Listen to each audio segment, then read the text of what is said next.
आज बात करने वाले हैं मन के ऊपर कि आखिर क्यों हम पढ़ाई करने बैठते हैं तो हमारा मन नहीं लगता है, फोकस नहीं हो पाते, इंटरेस्ट नहीं आता है, दिमाग इधर उधर जो है घूमता है, दिमाग में कई सारी चीज़ें आती हैं। आखिर ऐसा क्यों होता है? हम अपने दोस्तों से, पेरेंट्स से, बड़े भाई से, बहन से, टीचर से अक्सर ये कहते हैं कि हमारा पढ़ाई में मन नहीं लगता। अब उनको अपनी प्रॉब्लम्स बताते हैं, लेकिन कभी भी हमें एक प्रॉपर सॉल्यूशन नहीं मिल पाता है। आखिर ऐसा होता क्यों है? हमने कई जगह सलाह भी मांगते हैं, लेकिन उसके बावजूद भी हमें कोई रिस्पॉन्स नहीं मिलता। जो प्रॉब्लम हमारे पहले थी, साल, 2 साल, 3 साल टाइम निकलता जा रहा है, लेकिन वही प्रॉब्लम हमारे ज्यों का त्यों बनी रहती है। उस प्रॉब्लम का हमें कोई सॉल्यूशन नहीं मिलता। आखिर ऐसा होता क्यों है? इस चीज़ पर हम बात करने वाले हैं। आपने अक्सर देखा होगा, अगर आप कई सारी सब्जेक्ट्स पढ़ते हो तो मान लीजिए आप किसी की प्रिपरेशन कर रहे हो किसी एग्जाम की, और उसके अंदर कई सारी सब्जेक्ट्स हैं जो आपको पढ़नी है। उनमें से कुछ सब्जेक्ट ऐसी होती हैं जो आपकी फेवरेट होती हैं, जिनको पढ़ने में आपको बहुत ज़्यादा इंटरेस्ट आता है, बहुत मन लगता है। वहीं कुछ सब्जेक्ट ऐसी होती हैं जो काफ़ी ज़्यादा बोरिंग भरी होती हैं, आपको उनको पढ़ने का बिल्कुल मन नहीं करता। हमेशा बस ऐसा लगता है जैसे भी हो इसमें बस मार्क्स आ जाएँ, बस बहुत है, उसके अलावा कोई उनके अंदर इच्छा नहीं होती। कुछ सब्जेक्ट ऐसी होती हैं जिनमें बहुत इंटरेस्ट आता है। अच्छा, जिनमें बहुत इंटरेस्ट आता है उनके अंदर भी कुछ ऐसे टॉपिक्स होते हैं जिनके अंदर हमें बहुत इंटरेस्ट आता है, हमारे फेवरेट टॉपिक्स कहते हैं हम उनको। लेकिन वहीं कुछ टॉपिक्स ऐसे होते हैं जो काफ़ी बोरिंग भरे होते हैं, हमें उन टॉपिक्स के अंदर बिल्कुल भी इंटरेस्ट नहीं आता है। यही चीज़ होती है टॉपिक्स के साथ भी, है ना। और टॉपिक्स के अंदर भी कोई ऐसा पार्ट हो सकता है जो पार्ट आपको बहुत ज़्यादा डिस्टर्ब करता है। हो सकता है कोई पार्ट ऐसा है जो आपको बार बार उसको रिवीजन करना बहुत ज़्यादा अच्छा लगता है। यही रीज़न है कि अक्सर जब हम रिवीजन करने के लिए बैठते हैं तो उन्हीं चीज़ों को ज़्यादा बार रिवाइज करते हैं जो हमको पहले से आती हैं या पहले से जिनमें हमारा इंटरेस्ट होता है। यही रीज़न है कि जो चीज़ें हमें टफ लगती हैं वो हमसे बस रहती चली जाती हैं, हम उन्हें बस लास्ट के लिए टाल देते हैं कि बाद में पढ़ेंगे। और नतीजा ये निकलता है कि उनमें एक तो इंटरेस्ट वैसे ही नहीं होता, ऊपर से हमारे कॉन्सेप्ट भी क्लियर नहीं हो पाते क्योंकि हम उनको रिवाइज ही नहीं करते, और काफ़ी ज़्यादा हमारे लिए हेडेक बन जाती है वो चीज़ें।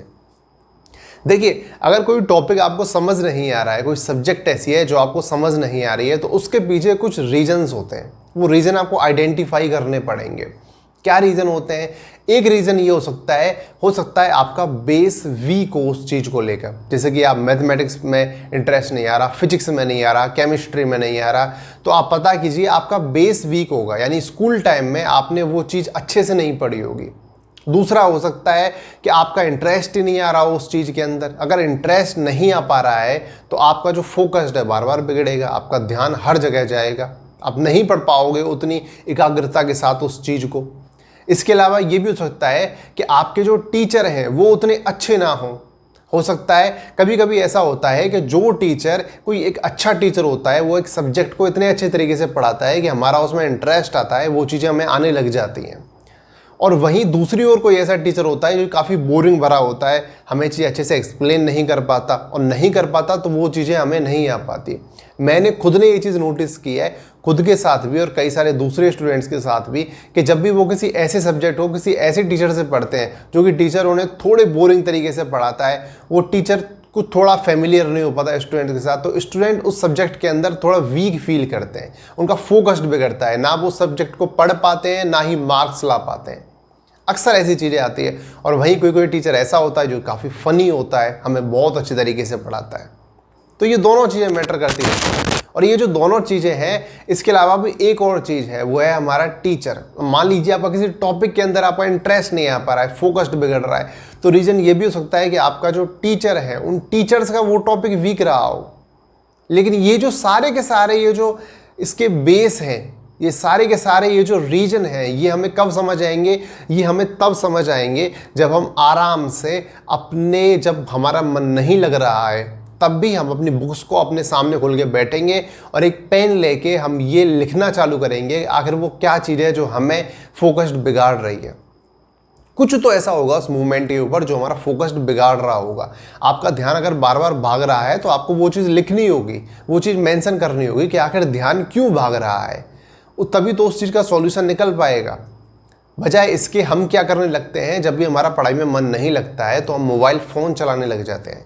अच्छा, मोबाइल फ़ोन चलाने से क्या होता है? मोबाइल फ़ोन चलाने से ये होता है कि मोबाइल के अंदर हम कोई पढ़ाई वाली वीडियो नहीं देखते। ऐसा कभी नहीं होता कि पढ़ाई में हमारा मन नहीं लग रहा तो चलो मोबाइल के अंदर एक बहुत ही अच्छी वीडियो देख लेते हैं, उसी कॉन्सेप्ट से रिलेटेड वीडियो देख लेते हैं। ऐसा कभी नहीं होगा। हम देखते हैं रील्स को, हम देखते हैं यूट्यूब, इंस्टाग्राम, इन चीज़ों को देखते हैं और इनके अंदर जो रील्स होती हैं उनमें हम इतने ज़्यादा फोकस्ड हो जाते हैं, हमें मज़ा आने लग जाता है उन चीज़ों के अंदर। धीरे धीरे क्या होता है, धीरे धीरे चलने के साथ ये एक पैटर्न बन जाता है, साइकिल बन जाती है। और साइकिल इस तरह से बन जाती है कि सबसे पहले आपके सब्जेक्ट को पढ़ेंगे, जब सब्जेक्ट को आप पढ़ेंगे तो उसमें आपको फील नहीं आएगा, बिल्कुल भी आपका मन नहीं लगेगा। मन नहीं लगेगा तो मोबाइल फ़ोन निकालेंगे, मोबाइल फ़ोन निकालेंगे, स्क्रॉल करते जाएंगे, रील्स देखते जाएंगे। यही चीज़ आपके दिमाग के अंदर फीड हो जाती है और ये जो साइकिल है इतने अच्छे तरीके से सेव हो जाता है कि आपने कभी कभी नोटिस किया होगा, आप बैठे थे पढ़ने के लिए लेकिन कुछ देर बाद आपको फील होता है कि यार मैं तो किताब लेके बैठा था, ये मुझे 1 घंटा कब कब हो गया मोबाइल फ़ोन पे रील देखते देखते। आपको पता ही नहीं चलता ऐसा हुआ कब और ऐसा क्यों हुआ। ऑटोमेटिकली ये चीज़ें होती चली जाती हैं। और ये चीज़ ऑटोमेटिकली क्यों होती है? क्योंकि माइंड में एक साइकिल बन गया है। कैसा साइकिल बन गया है? ठीक वैसा साइकिल बन गया है। बचपन में आप याद कीजिए, जब आप स्कूल से घर जाते थे या फिर घर से स्कूल के लिए जाते थे, तब क्या होता था, आपको कभी भी रास्ता याद करने की ज़रूरत नहीं पड़ती थी कि वो मकान है, मुझे वहाँ से लेफ़्ट लेना है, वहाँ उस गली से मुझे राइट लेना है, इतना मुझे सीधा चलना है। कभी भी रास्ता याद नहीं करना पड़ता, अपने आप चलते चले जाते थे। हमेशा अपने आप एक फिक्स साइकिल बन गया था। आपको अपने दिमाग पे थोड़ा सा भी जोर नहीं देता। आपका दिमाग कहीं और है लेकिन उसके बावजूद भी आप उस रास्ते को चलते चले जा रहे हैं। क्यों? ऐसा इसलिए होता है क्योंकि आपके माइंड में वो साइकिल बन गया है, वो चीज़ आपके माइंड में सेव हो गई है।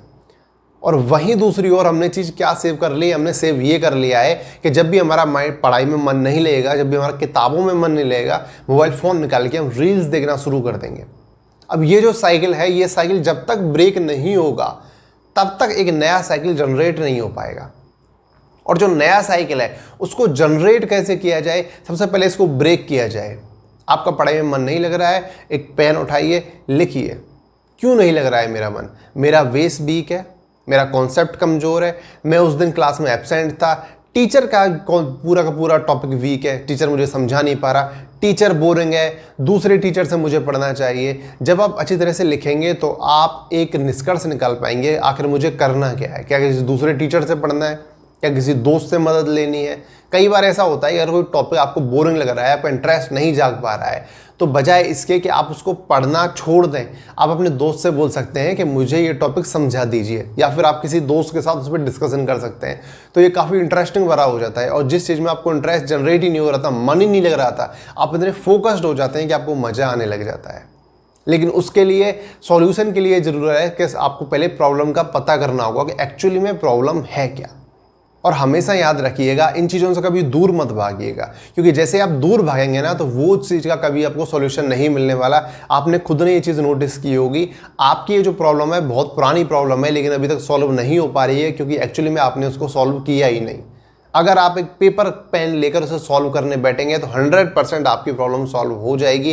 पहले रीजन ढूंढिए, आखिर ऐसा हो क्यों रहा है, उसके बाद उसको सॉल्यूशन पता कीजिए, क्या एक इंटरेस्टिंग वे क्या हो सकता है जिसमें मैं इसे चेंज कर सकता हूं, और आपकी पूरी की पूरी प्रॉब्लम एकदम सॉल्व हो जाएगी। मोबाइल फ़ोन से जितना हो सके उतना दूरी बनाइए। ये रील्स, ये शॉर्ट्स, ये माइंड में साइकिल जनरेट कर देते हैं जो कि बहुत हार्मफुल होते हैं।